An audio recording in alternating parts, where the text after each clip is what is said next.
Bang bang, hello gang, Trek Cultures, Adam Cleary here, and I know I can see the difference in thing in the background. I know we've been filming these in the holodeck and everyone's like, oh, that's quite a nice production value you've got going on there. But if you recall, in December, the UK was plunged into yet another lockdown, and owing to the magic of YouTube, everything you've been watching since then was recorded before that. So hello, welcome to the present, it's horrifying. Anyway, the show must go on, I'm told, though, so we're back with yet another installment in the Dolphin series, or as some people now call it, the Pole series, or as I call it, Paul Sutherland puts in hours of work to produce a quality piece of content, only for me to then deadpan every single joke in his entry headings, but it's not very catchy, that one. But I tell you what is catchy, everybody in the comments going, do the Cerritos, stop saying you've run out of hero ships when you haven't done the Cerritos. So we finally listened to that and went, hey, do you know what?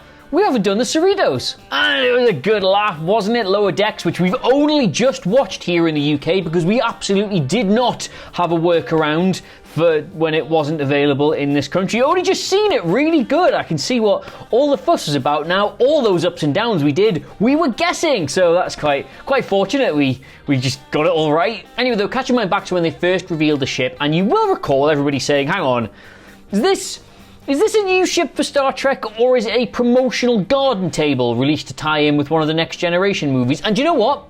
I always found that to be a fair comment, because it does look like a garden table released to tie in with one of the Next Generation movies, but there's a good reason for that.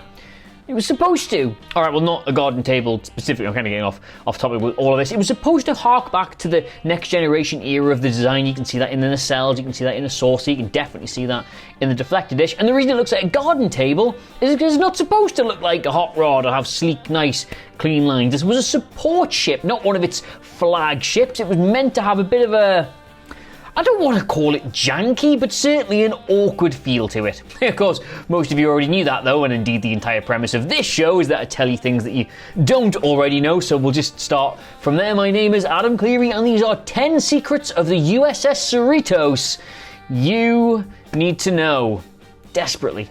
Number 10, California, here we come. Now, I don't know if anybody picked up on this, but the Cerritos was supposed to remind you about the state of California. Cerritos itself is a place in California. It was, of course, a California-class ship. All the other California-class ships were named after places in California. There was various California items hidden across the ship itself, including this in the captain's ready room. A very nice touch, that, in my opinion. In fact, there were so many references to California in Lower Decks that if you combined them all together, it would make up the same number as amount of references in 15 seconds of any friggin' Red Hot Chili Peppers song. I wasn't kidding about all the other ships in the class being named after places in California as well. I don't really know too much about the place, but Paul's written it all down here, so I'm just going to read it off for him. The USS Merced is named after a place in Central California. The USS Alhambra, named after a city in San Gabriel Valley. The USS Rubidoo, named after somewhere in Riverside County. The Solvang is a place near Santa Barbara, and according to him, there's a great Oktoberfest, so I'll have to ever check that out if I'm ever allowed to leave the house. And the reason for that is because Mike McMahon knows California like the back of his hand. He worked there for years, he moved there, he had loads of jobs there, and he wanted to name all these little ubiquitous little ships, these non-grand, non-spectacular industry workhorse parts of the fleet after these places in California. He just thought that'd be a nice touch, and it is. In fact, specifically, he named the Cerritos after a car dealership called the Cerritos Auto Square. They've got a very catchy little jingle that goes, yes, Cerritos! Because, get it? Like, yes, Cerritos? America's weird. Number 9, Old RELIANT-ABLE. Reliant, very good, very good. Now, looking at the design of the Cerritos, it would look right at home next to a Galaxy-class ship, and probably look right at home next to a Nebula-class ship as well, the other one invented in the Next Generation. But apparently the inspiration comes from Mike McMahon's favourite ship in Star Trek, which doesn't really feel very Next Generation-y.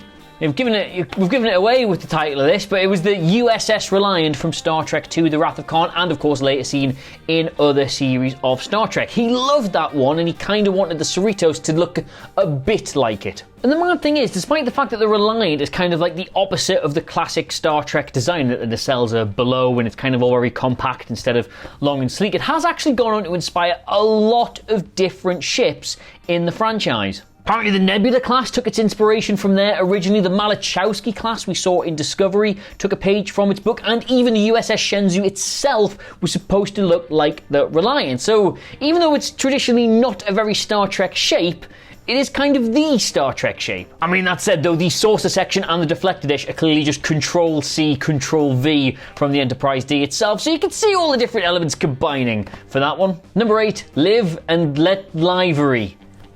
Paul, you live on the other side of the planet to me, and just sometimes that is a good thing. Now, in a classic callback to Star Trek's greatest ever trope of just reusing all of their props, all of the other California-class ships in Star Trek Lower Decks are identical to the Cerritos, except for one small difference, and that's the colour has been changed on both the LCARS panels and the outside of the ship itself. Basically, it's usually red in Starfleet, but the revelation in Lower Decks is the reason for that is because all the ships you've seen so far are designed for command-based missions. The Cerritos, on the other hand, is purely a support vessel, so it gets yellow, and as a result all the other support vessels get different colours. Like the Merced has blue markings on the outside, clearly saying that it is a science vessel, whereas 2 of the other ones have red, saying that they are part of the command thing as well. It's just Star Trek likes to have that little visual reference point for you, so it's cool they put it on the outside of the ships as well. I absolutely love this one, and I completely missed it the original time watching the show. So LCARS, LIVERY, whatever you want to call it, has a very, very distinct visual style that we've seen across the Next Generation, partly in Deep Space Nine and of course in Voyager. You know exactly the thing I'm talking about. It looks like this. It is just as Star Trek can be. Now, if you watch Lower Decks, you will see that the ship has been lovingly recreated to look like the ships of that era, and all of its computer consoles are precisely as you would expect them to look. But look a little further, my friends. Look to the walls, look to the floors, look to all the soft furnishings, and you will see that LCARS design transmits across every single thing on that ship. Look at it! That's really clever. I want my bed sheets to look like that. These are my spare bed sheets, by the way. The good ones are in the wash, so don't be commenting like, oh my god, really, Paisley? Oh. Number 6, old, but like future old. Now, we don't know the exact age or when it launched yet. That's yet to be revealed in Lower Decks, but the fact that this is a junky, old, clapped out, constantly in need of repair ship is one of the long-running jokes in this show. Just going to refer specifically to an interview Mike McMahon did with Trek Yards, because he kind of explains this better than I would be able to in my usual rambling style. So just let's get a picture of him up. The name of the game on the Cerritos is functionality. They have to be able to open it up and change it when it's not being used for diplomacy or speed or for battles. What the ship is good at is being taken apart and being utilised. It's kind of like a trusty toolbox. It looks good when it's doing it because it's Starfleet, but that's the mentality behind it. Like a lot of people said initially when they saw the design that they thought nacelles being quite weird didn't really fit with it, but McMahon goes on in that interview to say that, well, yeah, it probably isn't even the nacelles it was originally designed to have. They've just stuck those on as they've upgraded it over time, which when you think about it is a really nice little design quirk. Number 5, overpowered and undergunned. Now, at only 20 decks high, the Cerritos is on the smaller side of the ships we've seen in Star Trek. Like, yes, Voyager only had 15, but the Enterprise E had like 26 or 27, depending on who was speaking. And of course, the Enterprise A had 78 because they gave Will Shatner a pen and then just left a room. Now, what's interesting about this is that when you're in the saucer section, everything looks small and neat and tight and compact, but when you get into the drive section, everything starts to look big and huge and cavernous. Take, for example, the engine room is a lot more like things we've seen in the Abrams verse. That took 300 takes to say, by the way, because I kept saying it looks far more like the engine verse in the Abrams room. And the reason for that, and again this comes straight from Mike McMahon's interview with Trek Yards, is because the ship needed to have a lot of power, yet it still needed to be quite a small ship. So if you take a huge engine which can produce a massive warp core and you cram everybody into it, next to it, that's kind of going to be really bad. So it needed to be separate from the main body of the ship. So yes, when they needed to extend the warp bubble core thing, they could do that. When they needed to extend the deflector dish, yes, they could do that. But by and large, most of the time, they just wanted people to be sat away from it. So the design actually reflects the fact it is massively overpowered for its size. Number 4, the why of the pylons. Anyway, something that does slightly contradict that whole idea if they wanted to keep people away from the massive power level that it actually had, but is still interesting nonetheless, is how you get from the saucer section to the drive section, because they're not directly connected. Like pretty much every Star Trek ship we've ever had, you sort of look at that and you can see how you would walk from the bridge to the engine room, because it's just one big ship and you go where all the windows and the lights is, but it just makes sense. But on the Cerritos, What are you doing? Are you going down the legs? Is there a secret invisible tube? No, again, according to Mike McMahon at Trek Yards, the turbo lift shafts just go down the struts and then through the warp nacelle pylons, which is part of the reason they look the way they do. Like, they're designed to be insulated, they're designed to be protective, so you can safely travel through them without getting electrified. And if you're wondering why there are giant big parts of those pylons cut out, it's because they're not being used for anything. They're just literally turbo lift shafts, so why would you need them filled in? Like, it saves resources, it saves space, it just makes everything lighter, which doesn't really make sense in space, but they don't need to be filled in, so they wouldn't be. Well, I guess it does make sense, because he did go on to say that you want less material that's able to vibrate, which actually does fit with thermo and aerodynamics, so I guess it does make sense, but I still stand by the fact that it looks like garden furniture. Number 3, about those Dune buggies. Now, one thing that always jumped out at me was the fact that, yes, this looked exactly like it was set right in the middle of the Next Generation, but it isn't. It's a full 15 years after so it's like way in the future. And you look at some of the design choices they made, like, for example, the shuttlecraft. They're all boxy and not very sleek and slender. They look exactly like the janky ones they have in the Next Generation, and not the really cool ones they had in Nemesis or in Voyager or things like that. So why? Well, the simple reason for that is because there is limited resources in the galaxy. So when Starfleet gets brand new shuttlecraft, they go to your Enterprises and to your Voyagers and to all the other big flagships. What do you think the Cerritos gets? It gets the old stuff, because it's still perfectly usable. It just doesn't need to be on the front lines. Like everything, the tricorders, the replicators, the panels, the shuttlecraft, as I mentioned before, the phasers, everything. It's just stuff that's been in Starfleet for a long old time. It's not broken, there's no sense throwing it away. It still works, it just doesn't need to be on the Enterprise. That said, though, not everything it gets is necessarily old or clapped out. Some stuff is still brand new and exciting, just not being used at the minute, hence why they have an Argo Dune buggy. Obviously, everybody involved in Star Trek Nemesis was so embarrassed about having that on the ship that they just chucked it to the next support vessel that wanted a Dune buggy. And, well, there it is. Number 2, nice aft. Just a really quick, funny one this. I don't know if you've ever noticed, but the emblazoned name bit of the USS Cerritos is not where it is on normal Star Trek ships. It's not at the front, as it's, you know, when you get the opening title credits and it's panning around the front and you get to see USS Cerritos.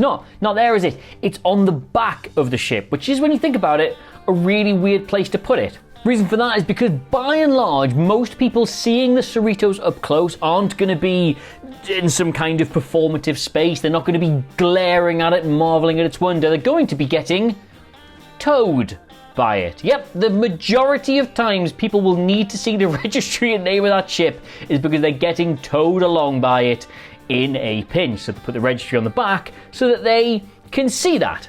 Number 1, there be dolphins here.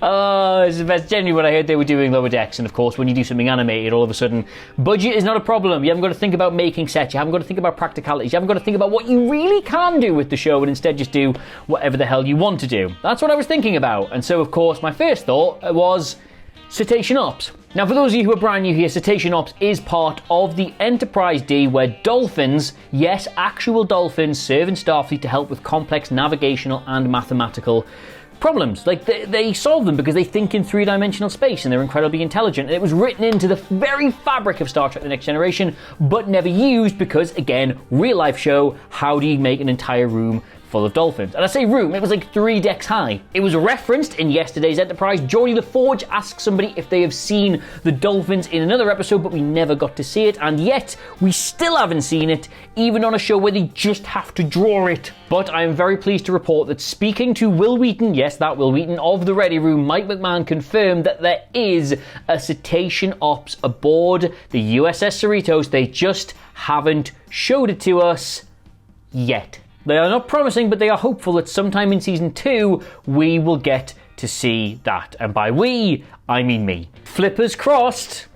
That's Paul's joke. So there you have it. Those are 10 amazing things about the USS Cerritos you need to know. Thank you so much for your patronage. I'm actually going to give myself a lot of time to do the sign-off in the premiere, because I normally rush it at this point, and then I'm frantically trying to type thank you all so much for coming. So, Adam, say your thank yous. Lovely, that's great. Let us know what you made of it all in the comments below. There's loads of videos in this series now, so please go back and watch absolutely all of them. My thanks, of course, to Paul, who puts these articles together. My thanks, of course, to Chris, who edits all these articles. And my thanks to you for putting up with every single inch of it. In the meantime, though, this is Trek Culture. We are, at the time of me recording this, not quite at 100,000 subs, but I would very much like us to get there, so please do tell all of your friends. But in the meantime, thank you so much for watching. I've been Adam Cleary. This has been the Dolphin series, and I will... That's a dolphin.